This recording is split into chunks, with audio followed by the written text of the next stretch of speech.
128 millones de pesos. Ese es el dinero que movió una sola empresa de seguros en México el año pasado, 2025. Y para que se den una idea de lo que eso significa, porque a veces los números grandes pues sí se pueden escuchar pero no se aterrizan. Y es más que el presupuesto de salud de varios estados de la República juntos, ¿eh? Es más de lo que muchos países de Latinoamérica mueven en todo su sector financiero en un año. Y esa empresa de la que estamos hablando o de la que vamos a hablar en este episodio no es americana, no es española, no es de ningún fondo de inversión extranjero que llegó a comprar activos baratos. Es 100% mexicana, con dueños mexicanos y con historia mexicana. Y la fundaron dos tipos que ni siquiera eran mexicanos, con 3 empleados solamente y medio millón de pesos, hace 125 años. Hoy les voy a contar cómo llegaron ahí y les adelanto algo desde ahorita. La historia no es bonita. Bueno, sí, pero no es una historia cursi ni nada de esas cosas. No es de esas historias de éxito donde todo salió bien desde el primer día. Es una historia de guerras, terremotos, pandemias, traiciones familiares, decisiones morales imposibles y de una empresa que en cada uno de esos momentos tuvo que elegir entre el camino fácil y el camino correcto. Y casi siempre eligió el correcto.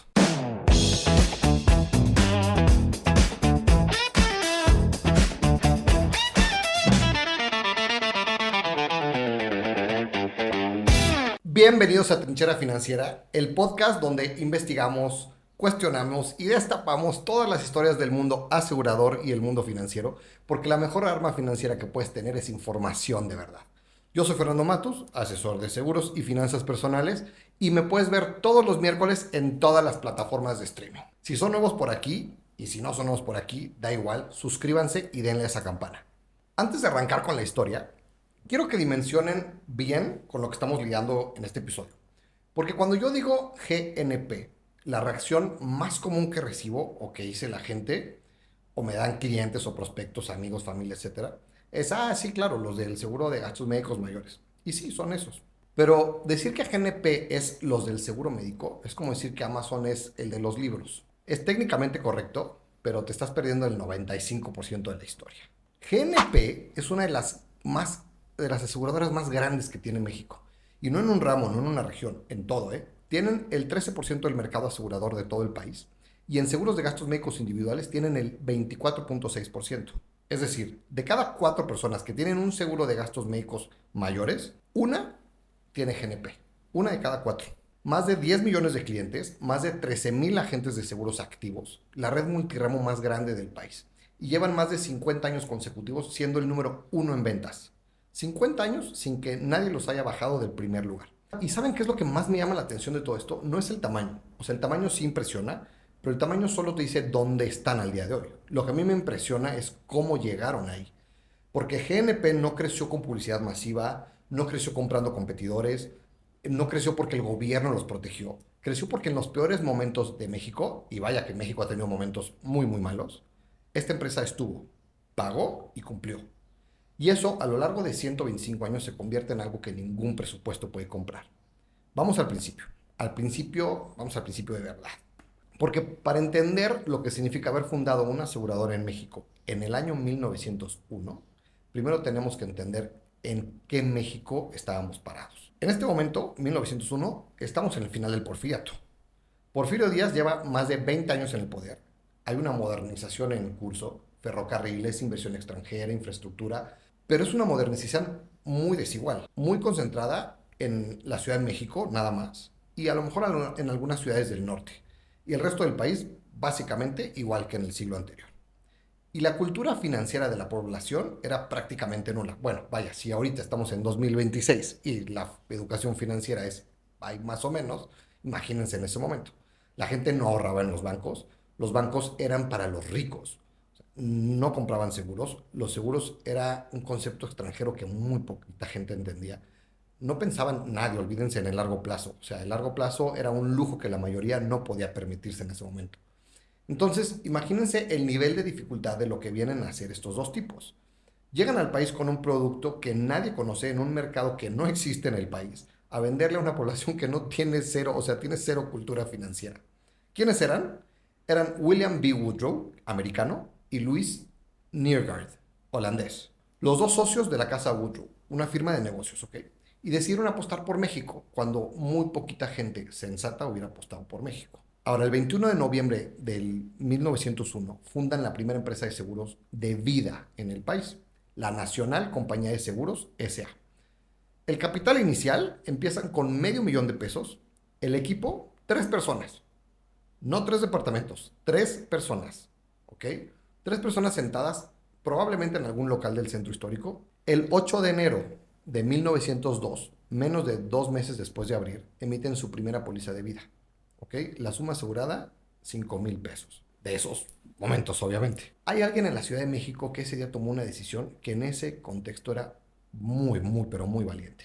Le confió el futuro de su familia a 2 extranjeros que le prometían que si algo le pasaba, ellos le pagarían a sus seres queridos, sin conocernos bien, sin un historial que los respaldara, sin regulación que los obligara, todo sobre la base de un contrato y una promesa. Y la verdad es que eso me parece fascinante, porque básicamente ese primer asegurado no tenía ninguna garantía real de que esto iba a funcionar. Solo tenía la palabra de 2 tipos extranjeros. Pero funcionó. Para 1906, 4 años después de esa primera póliza, ya tenían 3,550 asegurados y alrededor de 40 agentes distribuidos a lo largo de toda la República Mexicana. 40 agentes de seguros en el México de 1906. Y aquí es donde a mí me gusta hacer una pausa, porque creo que eso no lo estamos visualizando bien. 40 agentes en ese momento sin celular, sin internet, sin WhatsApp, sin CRM, o sea, sin presentaciones en PowerPoint, vendiendo pólizas a caballo, en tren, en carreta, yo no sé, yendo de ciudad en ciudad, explicando a la gente un concepto que la mayoría nunca había escuchado en ese momento. Usted me va a pagar una cantidad cada mes o cada año, como sea. No sé cómo se pagaban ahí, supongo que cada mes. Y si se muere, yo le pago a su familia. Piensen un momento. O sea, esa conversación de ventas en 1906 debía ser brutal. La gente probablemente lo miraba como si estuvieran locos. O sea, ¿me vas a pagar si me muero? ¿Y cómo sé que me vas a cumplir? ¿Y qué es eso de una prima mensual? O sea, yo creo que era un cierto nivel de dificultad y aún así crecieron. Y aquí hay algo que la mayoría de la gente no sabe y que es fundamental también para entender todo lo que viene después. En 1901, México no tenía regulación formal de seguros. O sea, no existía una ley que dijera cómo tenían que operar estas empresas, qué reservas debían de mantener, cómo debían calcular sus primas, cómo tenían que pagar cuando llegaba un siniestro. Nada. O sea, en ese momento era el lejano oeste financiero. No existía la Conducef, obviamente, no existía la Comisión Nacional de Seguros y Fianzas. No había ninguna institución que los supervisara, que los auditara ni siquiera y que los obligara a cumplir sus compromisos. ¿Sí entienden lo que esto significa? Que si la Nacional en ese momento no pagaba una póliza, probablemente nadie les hacía absolutamente nada. No había multas, no había cancelación de licencias, no había demandas colectivas, o sea, nada. Pagaban porque querían pagar, porque habían tomado la decisión de que ese era el tipo de empresa que querían ser. Y esa decisión, esa filosofía de cumplir, no porque te obligan, sino porque es lo correcto hacer, va a ser absolutamente central en todo lo que viene en esta historia. Pero antes de entrar al momento más importante de toda esta historia, necesito que se pongan en contexto. Porque si no entienden en qué México estaban parados en 1917, tampoco van a entender el peso real de lo que pasó después. Imagínense esto, un seguro de vida. Llevan años pagando puntualmente su póliza. Pasan meses, pasan años, y ustedes pagan porque confían en que si algo les pasa, su familia va a estar protegida. Y luego de repente, 1917, acuérdense, llega la guerra. No una guerra lejana en otro país que se ven por las noticias, la guerra en su calle, en su misma ciudad, en su estado. Eso era el México de 1917. Estaba la Revolución Mexicana. Ya llevaba 7 años. Zapata controla el sur y Villa acaba de invadir Columbus, Nuevo México. Y el ejército mexicano lo persigue por Chihuahua. Sí, por Chihuahua, justo en donde estamos grabando este podcast. El país está partido en ese momento. Hay batallas en las calles, epidemias de tifo y viruela que están matando tanto, o sea, más que las balas, inflación que destruye el poder adquisitivo de la gente, hambre en muchas regiones del país. Y en ese contexto, miles de familias mexicanas tienen una póliza de seguro de vida ahí guardada en el cajón. El papá, el esposo, el proveedor de la casa firmó en algún momento ese papel convencido de que si algo le pasaba, su familia iba a estar bien económicamente. Muchos de esos hombres, pues sí, efectivamente murieron en combate, en enfermedad, de hambre, de lo que sea. Y sus familias, en uno de los momentos más difíciles de la historia de México, fueron a cobrar su seguro. Pero entonces, aquí viene algo interesante. Entonces, el presidente Venustiano Carranza firma un decreto de moratoria. ¿Qué quiere decir esto? ¿Qué es este decreto? Básicamente esto. Las aseguradoras no estaban obligadas a cumplir sus compromisos con los asegurados. ¿Por qué? Hay crisis económica, hay guerra, el sistema financiero está en colapso. Bueno, dijeron, vamos a resolver esto después. Ese decreto fue, si lo piensan fríamente, una salida de emergencia para la industria, una salida legal, porque fue firmada por el presidente, que básicamente les decía a todas las aseguradoras del país, no paguen, ¿eh? O sea, puedes no pagar, no estás obligada, nadie te va a castigar por eso. ¿Y qué hicieron las aseguradoras del país? Pues obviamente se acogieron al decreto, prácticamente todas. Era lo racional, ¿no? Dijeron, con gusto, señor presidente, eso hace mucho sentido del punto de vista del negocio y es una perfecta decisión que cualquier empresa bien asesorada va a tomar o hubiera tomado en esas circunstancias, ¿no? Todas menos una. No estamos hablando de que la nacional fue la excepción por algún tecnicismo legal. No fue tampoco que encontraron una cláusula que los obligaba, no fue que el gobierno los presionó para que pagaran. Fue una decisión voluntaria, consciente. O sea, la tomaron en la junta directiva de que GNP, digo, perdón, en ese momento era la nacional, iba a pagar. Punto. Ellos decidieron que ellos iban a pagar. ¿Por qué? Porque habían hecho una promesa. Y para ellos una promesa era una promesa aunque nadie los obligara a cumplirla. Ahora bien, yo quiero que visualicen lo que significaba operativamente estar cumpliendo esa decisión en el México de 1917, porque no era tampoco nada fácil. No había teléfonos en todas partes, las carreteras eran un desastre, estaban en plena guerra, los correos funcionaban de forma irregular. Localizar, imagínense localizar a los beneficiarios de una póliza en ese momento, verificar que el fallecimiento fue real, procesar el pago, entregar el dinero a las familias, todo eso en ese contexto era una operación monumental. Y hay algo más. Ese dinero que pagaron lo tenían que sacar de sus reservas, en plena crisis económica, cuando el peso mexicano estaba súper devaluado y el sistema financiero era un caos. Pagaron de todas formas. ¿Y saben qué compraron con eso? No compraron clientes, tampoco compraron una cuota de mercado. Compraron algo que en los negocios vale más que cualquier campaña de publicidad. Una reputación de hierro fenomenal. Eso es lo que significa tomar la decisión correcta en el momento incorrecto. Y voy a ponerles esto en términos modernos para que quede un poco más claro. Imagínense que en el 2020, cuando llegó el COVID aquí en México, todas las aseguradoras de gastos médicos del país hubieran recibido un decreto de la Secretaría de Salud diciendo, dada la circunstancia de la emergencia, ninguna aseguradora está obligada a cubrir hospitalización por COVID. ¿Qué hubiera pasado? La mayoría probablemente hubiera dicho que sí. Hubiera dicho que sí, o sea, hubiera sido totalmente legalmente válido, hubiera protegido las finanzas de las aseguradoras. Y GNP, basándome en lo que hicieron en 1917, en el 85 y en lo que realmente pasó en 2020, y si esto lo vamos a ver con números en un momento, GNP hubiera pagado de todas formas. Porque eso es lo que son, no de marketing, de historial. Ok, ahora necesito hacer una pausa en la historia financiera porque tenemos que hablar de un edificio. Y sé que suena raro en un podcast de seguros y finanzas, pero este edificio es parte de la historia de GNP y tiene un dato de un poquito de chisme que me parece a mí perfecto. Para finales de los años 20, la Nacional ya era una empresa sólida, era rentable y con muchísimas ambiciones. Y decidieron hacer algo que nadie había hecho jamás en la Ciudad de México, construir el primer rascacielos de la ciudad. No un edificio bonito, ok, no tampoco unas oficinas nuevas, el primero que rompería la barrera de los 50 metros de altura en el suelo del entonces Distrito Federal. Ahora, para los que no saben de construcción, y digo, yo soy uno de esos, tampoco soy un ingeniero, pero pues investigué un poquito para hacer este episodio. Construir un edificio alto en la Ciudad de México es un reto brutal. El suelo capitalino es arcilla lacustre, o sea, es básicamente el antiguo lago de Texcoco. Y construir algo pesado encima de eso sin que se hunde, se incline, sin que se colapse en un sismo, en una ciudad que tiembla regularmente, es un problema de ingeniería bastante serio. Pero la solución que encontraron en 1929 fue extraordinaria para su época. 100 pilotes de concreto y acero, hundidos a 55 metros de profundidad. 55 metros hacia abajo para poder hacer 13 pisos hacia arriba. El diseño estuvo a cargo del arquitecto Manuel Ortiz Monasterio.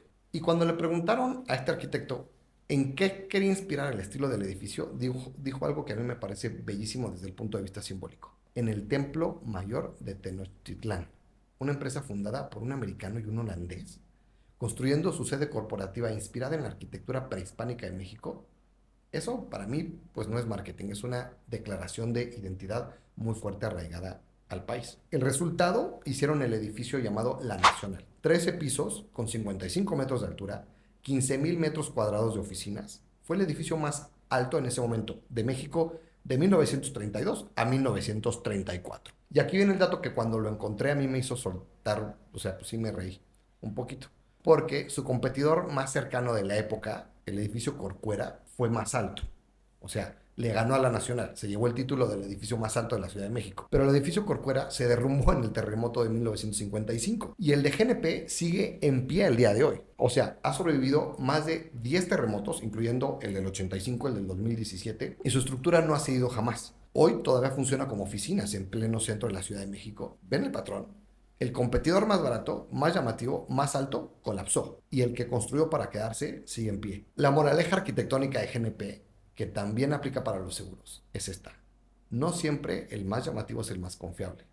El que aguanta más es el que gana. Ahora sí viene la parte que a mí me parece de telenovela. Y no lo digo de forma peyorativa para nada. Lo digo porque genuinamente es una historia con un giro narrativo que ningún escritor de ficción o de telenovelas hubiera mejorado.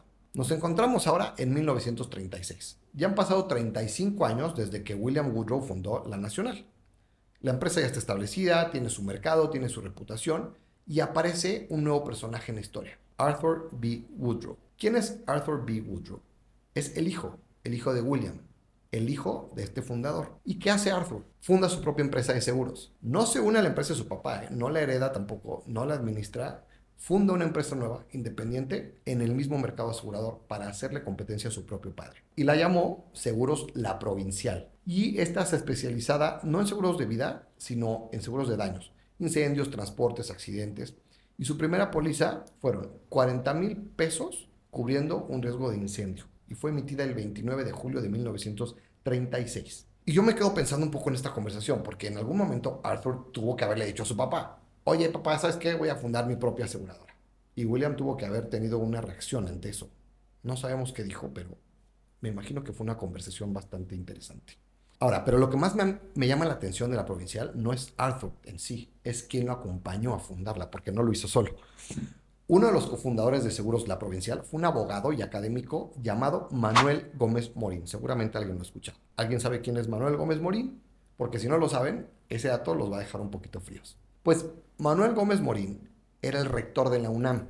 Era parte de un grupo conocido como los 7 Sabios de México, los intelectuales y académicos más influyentes de su generación. Era abogado de los grandes empresarios del norte del país, del Grupo Monterrey, un hombre con poder político, con ideas claras, con una visión muy específica de hacia dónde debía ir México. Y 3 años después de cofundar la Provincial, en 1939, Manuel Gómez Morín fundó el Partido Acción Nacional. Sí, el PAN. O sea, uno de los fundadores, bueno, de los cofundadores de lo que hoy es GNP Seguros, también fue el fundador del segundo partido político más importante de la historia de México. Estamos llegando a la parte del capítulo que a mí me parece el más rico en términos humanos, porque hasta ahorita estamos hablando de la empresa, pero toda empresa tiene dueños. Y en el caso de GNP, los dueños tienen una historia que vale tanto como la de la empresa misma. Los Balleres. Ese apellido que la mayoría de los mexicanos asocia con el Palacio de Hierro, con la gente que tiene dinero, con el lujo, pero muy poca gente sabe de dónde vienen realmente. Cuando lo saben, o cuando lo sabes, te cambia completamente la percepción de esta familia.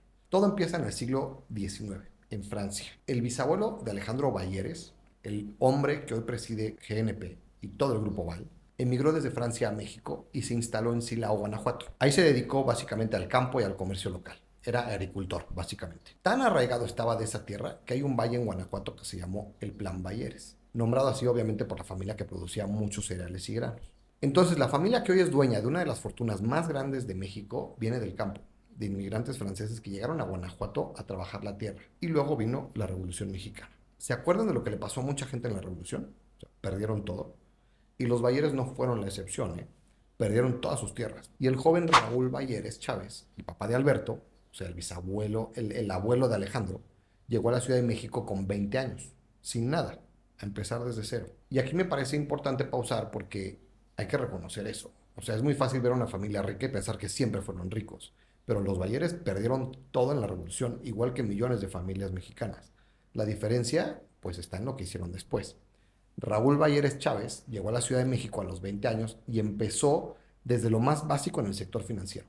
Con el tiempo fue ascendiendo, aprendió, acumuló capital y entonces empezó a construir. En 1931 funda la primera financiera especializada en minería del país. Luego creó empresas hipotecarias, afianzadoras, negocios industriales. Se empezó a entrar en la minería, específicamente en la extracción de plata y oro. Y ahí es donde encontró el negocio que definiría a su familia para siempre. En 1946 hizo algo que a mi juicio es casi tan importante como todos sus negocios juntos. Funda el ITAM, el Instituto Tecnológico Autónomo de México, una universidad privada que hoy produce a gran parte de la élite económica y financiera y política del país. Secretarios de Hacienda, presidentes de bancos, directores de las empresas más grandes de México. Muchos son egresados del ITAM. Y el ITAM existe porque Raúl Balleres decidió crearlo. Y en 1948 adquiere el Palacio de Hierro. Se lo compró a sus fundadores, que también eran de origen francés, dato curioso, y lo integró a todo el conglomerado familiar. Para cuando muere, en enero de 1967, Raúl Balleres ya había construido algo extraordinario. Minería con Peñoles, lujo con el Palacio de Hierro, seguros con Nacional y la Provincial, educación con el ITAM, finanzas con Valmex. O sea, todo eso se lo dejó a su hijo. Y aquí viene el dato que más me gusta de toda esta saga familiar, porque humaniza realmente a alguien que fácilmente podría parecer intocable. Alberto Balleres González, ¿ok? Él nace el 22 de agosto de 1931, hijo de uno de los empresarios más poderosos del país. Creció con acceso a educación, a viajes, a contactos que la mayoría de los mexicanos nunca tendrían. Pero su primer negocio, o sea, el primero que montó por cuenta propia, el que lo formó realmente como un emprendedor, fue una granja de gallinas. Una granja de gallinas, literal. En la casa de fin de semana que su papá tenía en Cuernavaca. O sea, la granja producía en ese momento más de 1,500 huevos al día y también producía miel y leche. Y Alberto, o sea, el futuro dueño de Peñoles, el Palacio de Hierro, el GNP, y una fortuna de más de 10 millones de dólares, vendía esos huevos.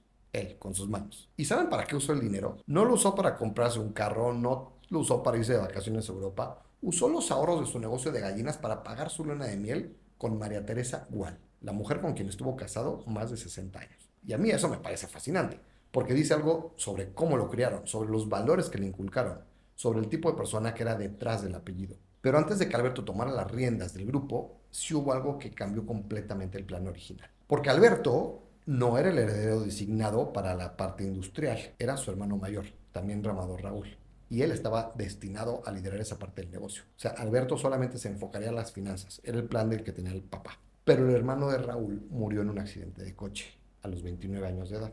Y de repente, pues entonces Alberto tuvo que aprenderlo todo, mucho más rápido de lo que tenía planeado y mucho más joven de lo que él hubiera querido. Era un hombre extremadamente reflexivo, muy poco impulsivo, que nunca tomaba decisiones precipitadas. Alguien que lo conoció de cerca dijo que era una persona más aferrada a las operaciones seguras que a los raptos sanguíneos. Quizás parte de eso viene de lo aprendido. Desde muy joven, que los planos pueden cambiarte de golpe, que lo que hoy parece sólido mañana puede que no esté. Y luego viene el enero de 1967, cuando muere su papá. Ahí Alberto tenía 35 años. Y a los pocos días de la muerte de su padre, el presidente Gustavo Díaz Ordaz lo manda a llamar a Los Pinos, en una reunión de medianoche. Un poco extraño. Ya de por sí es brutal perder a tu papá. Encima, una semana después, el presidente más poderoso de México te cita a medianoche a su residencia oficial para preguntarte qué vas a hacer con todo. Alberto llega a Los Pinos y el presidente le hace preguntas súper difíciles sobre el grupo que acaba de heredar, sobre los miles de empleados, sobre todos sus planes. Y al final de esa reunión, Díaz Ordaz lo miró y le dijo algo a Alberto Balleres que nunca seguramente olvidó y que contó décadas después en su única entrevista pública. Le dijo: a ver, tú tienes dos problemas. Primero, que eres muy joven, y segundo, que vas a tener éxito. El éxito con la juventud nadie lo perdona, pero la ventaja es que la juventud se cura sola. Y tú vales mucho. Alberto Balleres sale de Los Pinos esa noche con 35 años, a un grupo de empresas, miles de empleados y la presión de un presidente arriba. Y lo que hizo en los siguientes 54 años es lo que estamos contando hoy. La primera decisión estratégica grande que tomó Alberto fue también una de las más importantes de la historia del sector asegurador en México. Cuando él hereda el grupo en 1967, tenía en ese entonces dos aseguradoras: la Nacional, fundada por los americanos en 1901, y la Provincial, la que hizo el hijo del fundador, que había creado en 1936. Dos empresas que durante décadas habían competido entre sí, ¿ok? Alberto lo que hace fue fusionarlas. En 1969 las une bajo el nombre comercial de Grupo Nacional Provincial, lo que conocemos al día de hoy. Y el efecto fue inmediato. Para 1975, con apenas 6 años de operación conjunta, ya habían alcanzado más de 1,000 millones de pesos en ventas.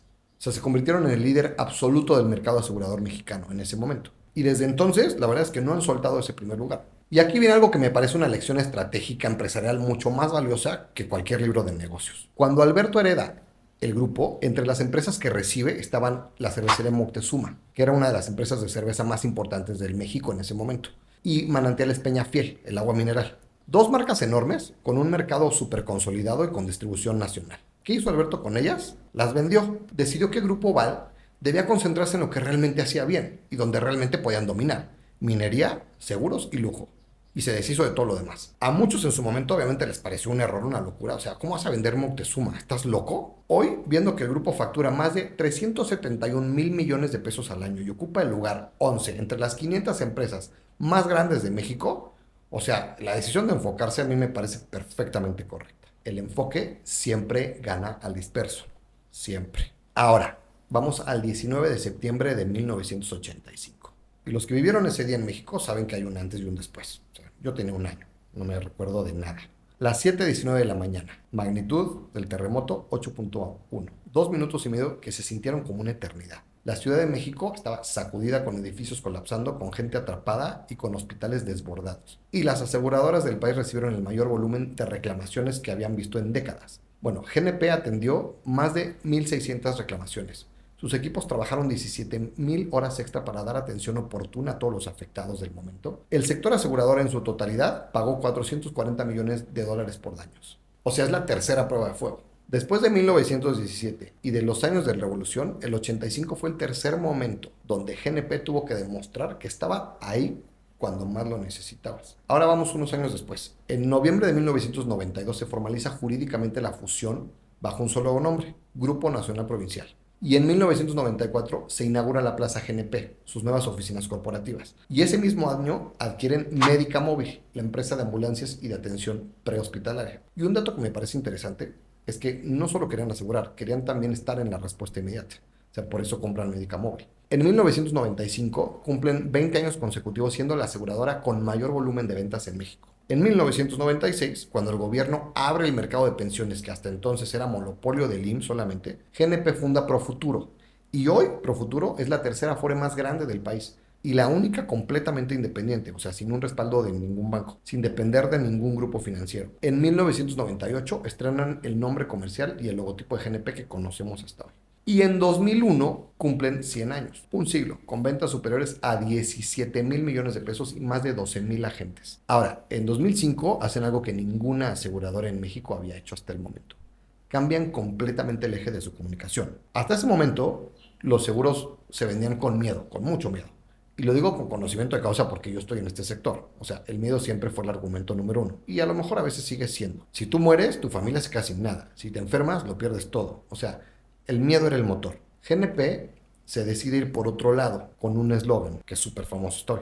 Vivir es increíble. O sea, en lugar de hablar de la muerte, hablaron del valor de la vida. Y entonces, la idea no era: no compras un seguro porque tienes miedo a morir, lo compras porque la vida vale tanto que merece protegerla. Y ese giro la verdad es que fue radical para la industria y funcionó. 20 años después, o sea, al día de hoy, ese eslogan sigue siendo la filosofía de marca de la empresa. Y les digo algo como asesor: ese cambio de comunicación también cambió cómo muchos en el sector vendemos o vemos los seguros, o las mismas personas ven los seguros, porque es mucho más poderoso vender desde el amor a lo que uno tiene que del miedo a perderlo, ¿no?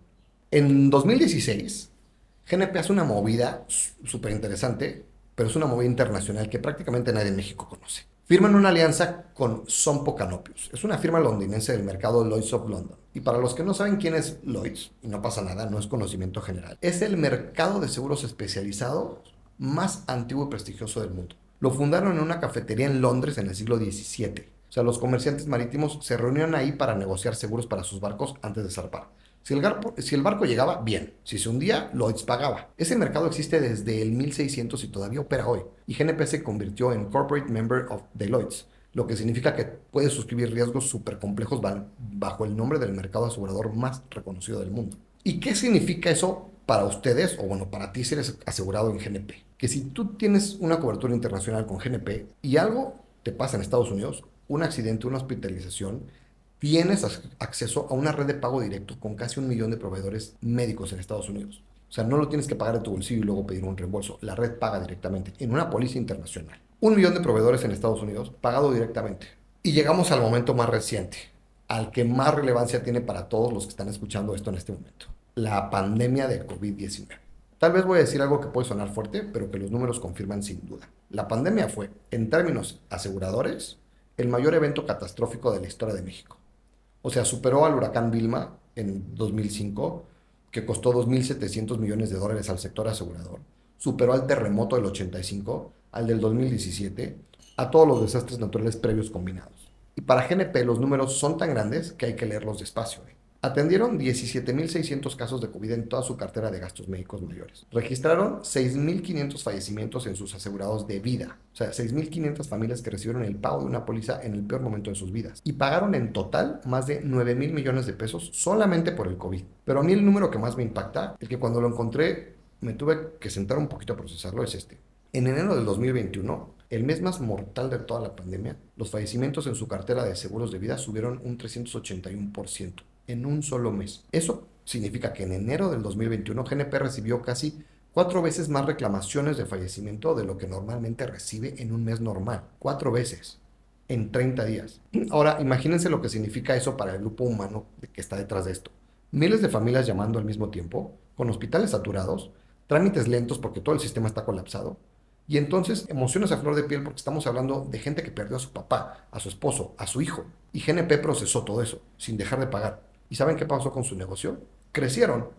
Mientras el sector asegurador en México creció 6.2% durante la pandemia, GNP creció 8.1%.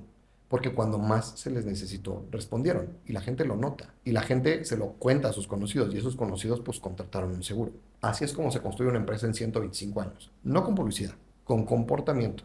Y bueno, ya que estamos en los números, déjenme contarles algo que a mí me parece un argumento más poderoso que existe para entender por qué un seguro de gastos médicos no es un lujo. Y es el capítulo del cáncer. ¿Y por qué hablo mucho del cáncer? Porque bueno, para los que me conocen o los que no me conocen y me van conociendo, parte de mi historia familiar, por parte de mi papá, la familia de mi papá tiene mucho cáncer, demasiado cáncer. Y para mí es algo muy importante. Y también por eso estoy en este sector y por eso mi especialización, por más que yo te puedo asesorar en todo tipo de seguros, mi especialidad número uno es los gastos médicos mayores, principalmente. Porque que alguien de tu familia o tú tengan una enfermedad como esta, que es una enfermedad catalogada como catastrófica, no por lo catastrófico en sí de la enfermedad, sino por lo catastrófico financieramente hablando. De 2020 a 2024, solamente en esos 4 años, GNP pagó más de 25.000 millones de pesos para atender a 67.000 casos de cáncer en sus asegurados. O sea, es un chingo. El costo promedio por caso, 369.000 pesos. Ahora bien, yo sé que el promedio a veces no cuenta la historia completa, porque hay casos que van muy por encima del promedio. El caso más caro que tienen activo en este momento es una leucemia linfoide. Más de 34 millones de pesos pagados. Y el tratamiento todavía no termina. O sea, el contador sigue corriendo. En cáncer de mama, el caso más alto registrado fue de 34.2 millones de pesos. O sea, yo me pregunto, y quiero que ustedes también se lo pregunten, ¿de dónde iba a sacar esa familia 34 millones de pesos para pagar esa enfermedad si no tenía seguro? ¿Vender su casa? ¿Pedir prestado? ¿Renunciar al tratamiento? El 63% de esos casos de cáncer fueron mujeres. Los cánceres más frecuentes, mama, próstata, ovario y colon. Y el 79% de los casos están concentrados en 7 estados de la República: Ciudad de México, Nuevo León, Jalisco, el Estado de México, Baja California, Sonora y Puebla. Solo en el 2024 GNP atendió 94.000 casos de gastos médicos mayores y pagó 16.810 millones de pesos en solo un año. Y miren, voy a ser directo con ustedes porque para eso exactamente está este podcast. Yo llevo 9 años en este sector. Y he visto aseguradoras que prometen mucho y pagan poco. He visto también letras chiquitas o condiciones generales diseñadas específicamente para no cubrir lo que el cliente cree que está cubriendo. Porque pues sí, hay muchas aseguradoras en el país y hay muchas bastante pequeñas que no tienen años de experiencia y que pues sí, no tienen sus condiciones generales muy claras. Y por eso mismo he visto clientes que contrataron convencidos y cuando llegó el momento de la verdad, el asesor ya ni les contesta el teléfono. Y entiendo completamente el escepticismo que hay en México hacia los seguros. Lo entiendo porque parte de ese escepticismo pues está fundado en experiencias reales de gente que confió en su momento y la defraudaron. Pero la historia de GNP a mí me parece importante precisamente porque no es un discurso de ventas. Es un registro histórico verificable, fuente por fuente. Es lo que pasó en el 1917, en 1985, en el 2020, con documentos, con números, o sea, todo está con datos que cualquiera puede ir a buscar. Ahora, ¿eso significa que GNP es perfecta? No, para nada. Ninguna aseguradora lo es. Todas son empresas. Tienen sus exclusiones, sus procesos, sus áreas de mejora, pero tienen 125 años de historial. Y la verdad es que ese historial dice algo muy específico. Cuando llegó el momento de pagar, pagaron. Hay algo más todavía que me parece muy relevante cuando alguien elige una aseguradora y que muy poca gente considera. Quién está detrás de ella. Ahora, los Bayeres no son un fondo de inversión que compra y vende activos según las condiciones del mercado. Son una familia que perdió todas sus tierras en la Revolución Mexicana, que las reconstruyó desde cero, que fundó una universidad, que tiene su apellido en Valles de Guanajuato desde el siglo XIX. O sea, tienen algo que muy pocos dueños de grandes empresas tienen.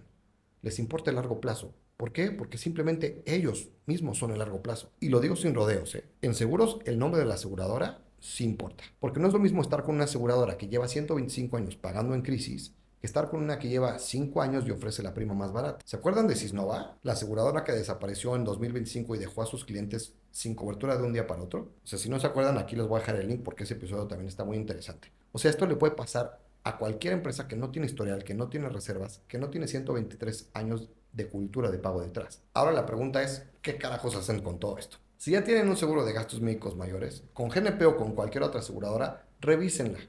No tienen que leer esas 90 páginas o más de la letra chiquita que son las condiciones generales, pero sí necesitan saber 3 cosas básicas.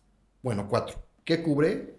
¿Qué no cubre? ¿Cuál es su suma asegurada? Y los periodos de espera. ¿Cuáles son los periodos de espera? Si no saben la respuesta a esas 3 preguntas o alguna de esas 3, llámale a tu asesor hoy mismo, porque es una información que deberías conocer. Y si están pensando en contratar un seguro de gastos médicos mayores, antes de preguntar el precio, pregunten el historial, investiguen a la aseguradora, quién está detrás, cómo nació, cuáles son sus credenciales financieras. Pregunten cuántos años lleva operando la aseguradora, qué pasó con los pagos durante el COVID. O sea, una empresa que lleva 125 años y pagó en cada crisis tiene algo que demostrar. Y también, una empresa que lleva 5 años y ofrece la prima más barata también tiene algo que demostrar, pero es diferente. Si creen que el seguro es caro, hagan este cálculo ahora mismo en su cabeza. Revisen su póliza o a cualquier cotización de una póliza que tengan enfrente y fíjense en el costo anual. Ahora compárenlo con el costo promedio de un caso de cáncer, 369,000 pesos. ¿Cuántos años de prima son esos 369,000 pesos? Ese es el promedio. El caso más alto fue de 34 millones. Si tienen una familia que depende de ustedes, el cáncer no es una enfermedad de viejos, ¿eh? Los datos de GNP muestran que la mayoría de los casos ocurren en personas en plena edad productiva, 30, 40, 50. Cuando hay una hipoteca, cuando hay hijos en la escuela, cuando la familia depende completamente de uno. O sea, el mejor momento para contratar un seguro de gastos médicos fue cuando eran jóvenes y sanos. El segundo mejor momento es hoy, ahorita que estés escuchando este podcast. Llegamos al cierre del episodio. La próxima vez que alguien les diga que los seguros no sirven o que no pagan, cuéntenles esta historia. Toda, porque ahora ya se la saben. Y si este episodio les dejó preguntas sobre su propia situación, si tienen el seguro correcto, si están bien cubiertos, si su aseguradora tiene historial que debería tener, para eso y más existe mi radiografía financiera. Es una asesoría personalizada, 1 a 1, en donde vamos a revisar todo. Lo que tienen, lo que les falta y con qué conviene, y qué cosas conviene cambiar. Sin compromiso, sin venta forzada, solo inventa información real que es exactamente para lo que estamos aquí. Los datos de mi contacto están en la descripción. Si conoces algún chisme asegurador, financiero, algún fraude bancario, lo que sea relevante de estos temas financieros y del sector asegurador en México, dímelo en los comentarios o contáctame, menciónalo y con mucho gusto lo investigo para poder hacer un episodio de ello. Nos vemos el próximo miércoles en Trinchera Financiera. Suscríbanse a los que no lo han hecho, ya saben, denle esa campana y compartan este episodio con cualquier persona que conozcan que piense que los seguros no sirven. Nos vemos el próximo miércoles.